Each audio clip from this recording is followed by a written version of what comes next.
she was under, as far as the president of the United States of America, she called him racist during the debate, which shows you how fake she is. Oop. And the only thing that we can stand on from a policy perspective is whether or not she's black and she's a woman. We did that during the Obama administration, and he didn't do anything for black people. As a matter of fact, y'all complain because the only person that he did, or the only group of people that he really stood for, is the LGBT community, and that's his landmark thing. Yo, the fact that people call them alphabet community is actually crazy.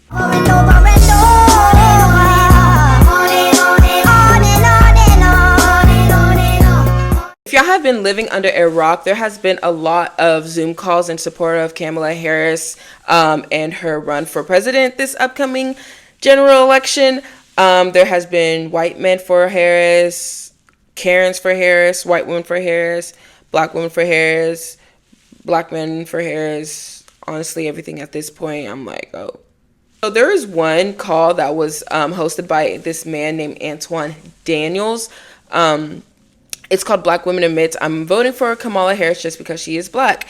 And he pretty much checks her on this. Like, he kind of like, asks her some follow-up questions like, okay, but historically, black faces in high places never saved us. So why would you just vote for her just because of her, because she's biracial? What's the policies that you're supporting with it? What's her agenda that you're supporting? So we're going to watch this today, and we're going to see how it plays out, and then we're going to get into it. As far as you men, black, whatever color, I don't think y'all are going to allow it. I don't think y'all are. And I think y'all are going to band together with your votes and vote against her. That's what I think. Would you vote for? Let me ask you a question. Would you vote for? Yeah. Why? I'm going to just be real honest with this. She's a black woman.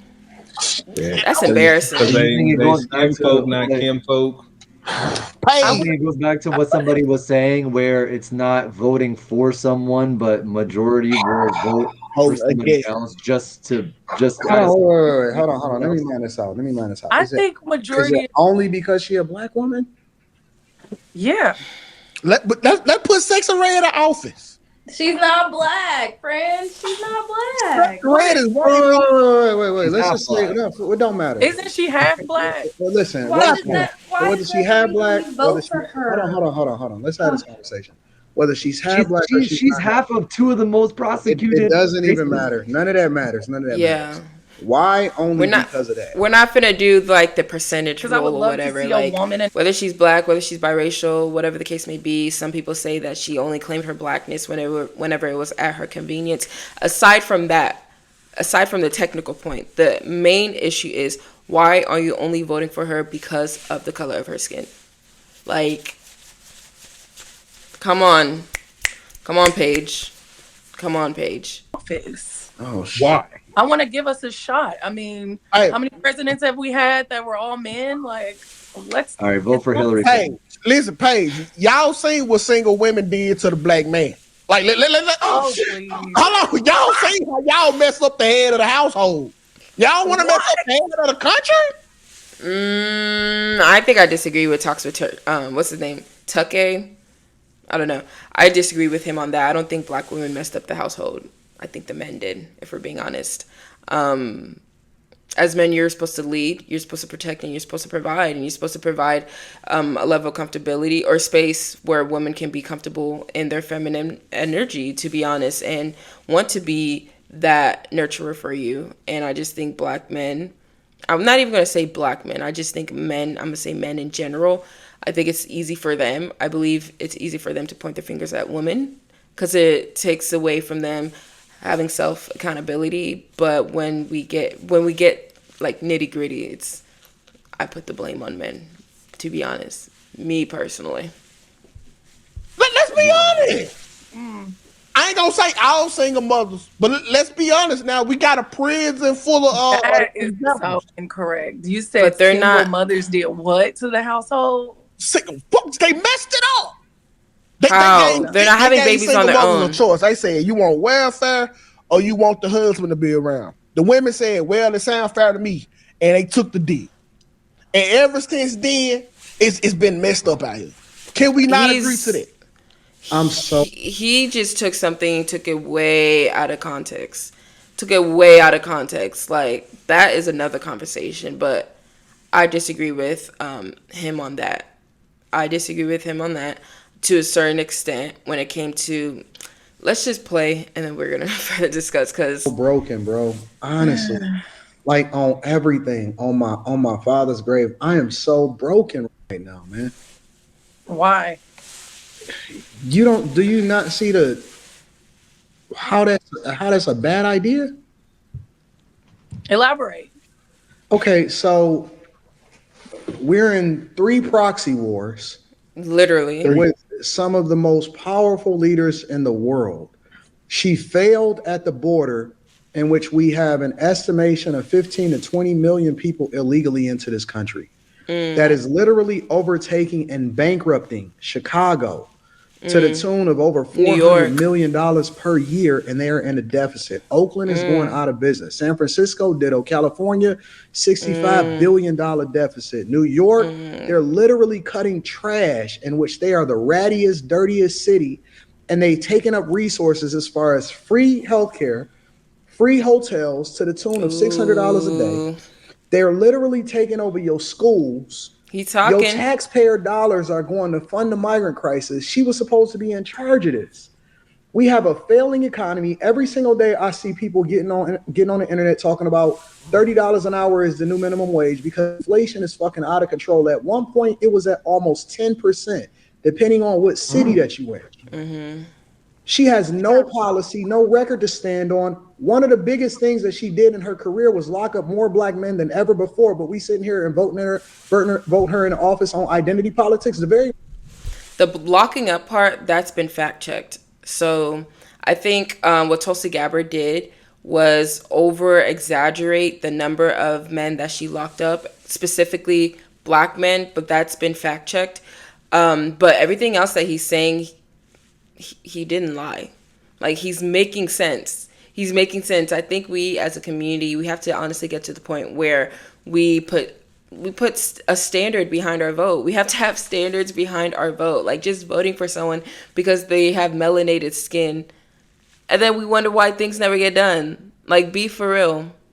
And I'm not saying that in the sense of, oh, Trump is the better choice, but it's just like, we're at the point where we can actually put somebody up to go against Trump that we can stand behind. I don't think we should be told to vote for VP Harris. I think we should be able to choose who we want. But this isn't democracy. Apparently, this country's a republic, not a democracy. Person that she was under, as far as the president of the United States of America, she called him racist during a debate, which shows you how fake she is. Ooh. And the only thing that we can stand on from a policy perspective is whether or not she's black and she's a woman. We did that during the Obama administration, and he didn't do anything for black people. As a matter of fact, y'all complain because the only person that he did, or the only group of people that he really stood for, is the LGBT community, and that's his landmark thing. Yo, the fact that people call them alphabet community is actually crazy. It's crazy. Not the alphabet community. Just say LGBT plus. That's what I say. I just say LGBT or LGBT. Anyways, y'all get what I'm saying. On a day. So the only thing that we have to stand on is identity politics. That shit didn't work with Tiffany Henyard in Dayton, Illinois. It didn't work with Karen Bass. It didn't work with Lori Lightfoot in Chicago. It didn't work with Brandon Johnson. That didn't take over his mayor in New York either. It didn't work with Andre Dickens in Atlanta. It didn't work with Eric Adams in New York. It doesn't work across the country. Every single Democratic city is a hellhole. Ooh. And we sitting here talking about identity politics? Ooh. Paige, you're kind of quiet. And to further help y'all understand, shit, bro. Speaking of identity, if y'all, Paige, you're kind of silent there. You're silent there, buddy. Oh my goodness, I can feel his frustration through this screen because I am on the same page as him. I think it's fair to say we maneuver at a level of insanity, and I'm saying, generally speaking, within the black community, we do the same thing over and over again, and we expect different results. I think another thing that we do, or I believe, I need to stop saying the word think. I believe another thing that we do is that it's so easy for us to look at other people to save us out of our situations, which we really, really need to stop. I believe we've gone to the point where we need to take a step back and be able to understand that change does not come in comfortability. Right now, we're just seeking what's comfortable, and that is the Democratic Party. Over and over and over again, we've been voting for the Democratic Party for over 50 years now, and we're still not satisfied. But something is telling me maybe we should probably switch it up. Maybe we should be more of independents. Me personally, if you were to ask me and what I would propose, we should maneuver as independents in each election year, each election cycle. Our vote would be up for grabs. Like, we should not be going into elections with the mentality that, okay, black people are just going to vote for Democrats. Like, what kind of entitlement do you think you have for my ballot? No, let me see what you have to offer. Because when you continue to provide this, okay, they just have my vote because they're not them type of mentality, then they're not going to value what you have to say. I don't think the Democratic Party or the DNC as an establishment, I don't think they value the black voice. They don't value our voices because they know we're always going to show up and support them regardless. Like, be for real. And I compare it to like a toxic relationship. You ever have a boyfriend or a girlfriend you just always went back to because you saw so much potential? That's literally the relationship between the black community and the DNC. It's like we continue to go back because they give us a level of comfortability, and also we see the potential there, but they don't value that. They don't value us. They continue to they play in our faces time and time again because they know we're always going to come running back. So at some point as a community, when are we going to figure it out? And when is it going to click? Like, hey, we should probably reach across the aisle and see what they can offer us. And we should probably see what the current administration can offer us. And then we should go from there. Simple. But we don't want to do that. And then we start to cry and complain about, oh, change never comes. Well, golly gee, I wonder why.